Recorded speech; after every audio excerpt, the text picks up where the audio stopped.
I'm going to roast one of my old YouTube videos and remake it from scratch. Not because it's absolutely terrible, but because I know I can do better. Hi, I'm Beefy, and today I want to take you with me while I improve my video recording and editing skills. To do that, I'll be using one of my old videos, judging it very honestly, and then remaking it from scratch. By the end, we'll compare the old version with the new one, and I'll explain exactly what I changed and why. This is one out of 2 videos I have on my channel. The video is almost 10 minutes long, and that's already part of the problem. Let's watch the first 30 seconds together. Hello friends, family, and for everybody new here, my name is Beefy, and today I want to go over the modern controls in the Tomb Raider 1-3 Remastered Edition. I was really struggling when I first started playing this game with certain mechanics, and I have never seen someone actually going over the controls for mouse and keyboard. So that's what I'm going to be doing today, and let's jump right in. Right off the bat, my audio needs improvement. Second, I spent time talking about how much I struggled, but if someone clicks on this video, they're probably struggling too. That's why they're here. The purpose of this video is to help and explain, not to convince you that I had a hard time. And lastly for this section, while introductions are nice, this one is too slow. I'm introducing myself instead of the video. You want to hook the viewer first, not tell them your name. Now let's continue until the 1 minute mark. So the first thing I want to cover is the controls itself. Now I am using modern controls, and I did change one little thing, which was roll. It was originally on control, but because I have tiny little fingers, I changed it to X. It's just a little bit easier to reach for me, and whenever I'm talking about X, just remember it was control originally. But if you want to change it to whatever you want to change it, that's fine too. Again, this part really wasn't necessary. I talk about controls that I don't even mention again later in the video, and I tell the people to change things however they want, which is true, but not really useful in this context. Let's watch another 30 seconds. Now, the first thing I want to go over is how to pull yourself up. I didn't even know this was possible, but basically what you're going to do is run up to an object or a ledge or wherever you want to pull yourself up. Press W and the left mouse click, and that just basically makes her go up. Things like this, she can just walk up. I think it's not tall enough for her to be needing to do a pull-up, but she can do it to a certain range. This is exactly why scripts are important. My words don't flow well. I circle around the same point and I use multiple sentences to describe one simple thing. That alone makes the video longer than it needs to be. And honestly, the rest of the video follows the same pattern. I talk too much before getting to the point, I explain the same things multiple times, and even though the information itself is correct, it's not presented in the clearest or most engaging way. For example, I could add visual inputs showing which keys I'm pressing. Movement on screen keeps people engaged and help them understand faster. And yes, that probably has something to do with the fact that most of us have a very short attention span. Me included. Before starting my research, I wrote down clear goals. I want the video to be shorter. I want to get to the point faster, which is exactly why having a script matters.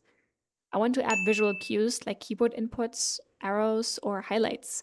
I want better pacing with tighter cuts and light sound effects. And I want the video to be more fun to watch. Ideally, the video should still make sense even if someone watches it muted. Before remaking anything, I took the time to study other YouTubers who make good content. And I also watched editing tutorials. My goal here isn't just to improve this one Tomb Raider video, but to learn skills that I can use for all my future videos and shorts, and to take you with me in that process. Maybe you'll even learn something too. For context, I already have basic editing skills, and my videos have improved over time, but there's always room to improve more, and I want to encourage others to do the same. I also took some time to improve my technical setup. I optimized my OBS settings and created a separate portable OBS setup specifically for recording, with different settings than the ones I use for streaming. One of the biggest changes was setting up my recordings with a transparent background, which gives me much more flexibility in editing. I followed a YouTube tutorial for that, which I'll link down below. I also switched my editing workflow to DaVinci Resolve.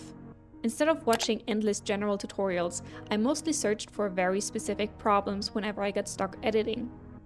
That alone helped me learn much faster. But honestly, the biggest progress I made today wasn't about software at all. It was understanding why composition, sound design, and saying less while delivering more information have such a big impact on the overall quality of a video. Once that clicked, a lot of things suddenly made sense. Now it's time to actually remake the video. Before I even hit record, I need a plan. This script. I start by watching my old video all the way through and write down key points. What does the viewer really need to know to understand the controls?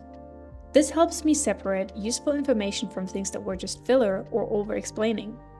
Once I know what needs to be mentioned, I structure the script in a way that gets to the point as fast as possible.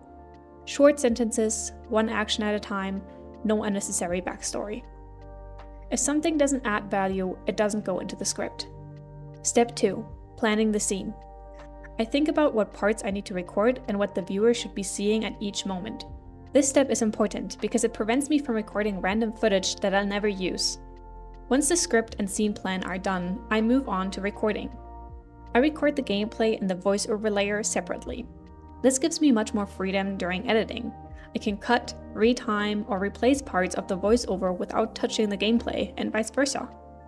It also makes it easier to add visual cues like key presses, zooms, or highlights exactly where they need it.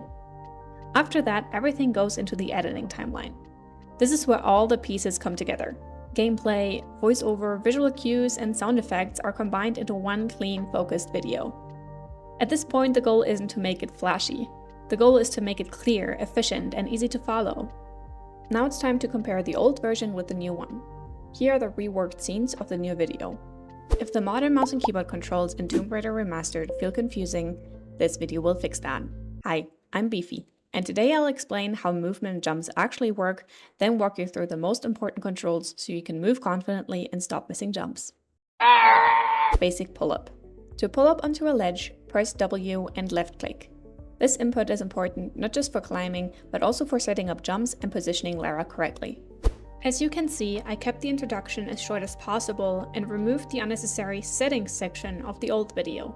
And compared to the old pull-up section, which was almost 1 minute long, the new version has a duration of only 10 seconds while covering all the essentials within. I should also mention that between the scenes you just watched, I cut out an explanation that went into the basic mechanics of how the game recognizes jumps and movement. If you want to watch the full video, you can find it in the description or on my channel. Now the video is shorter, clearer, easier to follow, and more respectful of the viewer's time. I also took the time to improve the thumbnail. If you're trying to improve your own videos, here's what I learned from this process. I'll also link the videos I watched down below. In total, remaking just the tutorial video took 4 days. 1 day for planning, scripting, and pre-recording, 2 full days of editing, and another day just for polishing and fixing small details. I even had to redo the entire voiceover once because parts of the audio were crackling and distorted. And that's the point. Good work takes time and effort, and you shouldn't be afraid to invest it. Improving the overall quality of your recordings matters too. Most people don't want to watch something that feels like a VHS tape. Start with clear goals. Study creators you enjoy watching. Focus on clarity over perfection, and try to find your own style. And most importantly, give yourself time. I don't know everything yet, and I'm still learning and improving too. Even this video has its imperfections. I also made this video as a reminder for myself, to remind myself what actually matters and when it's just my perfectionism talking. Learning and improving doesn't happen overnight, and pushing yourself too hard usually does more harm than good. Progress comes from consistency, not pressure. Thank you so much for watching. If you enjoyed the video, consider leaving a thumbs up and a follow. You can also find me on Instagram, TikTok, and Twitch. See you next time. Bye.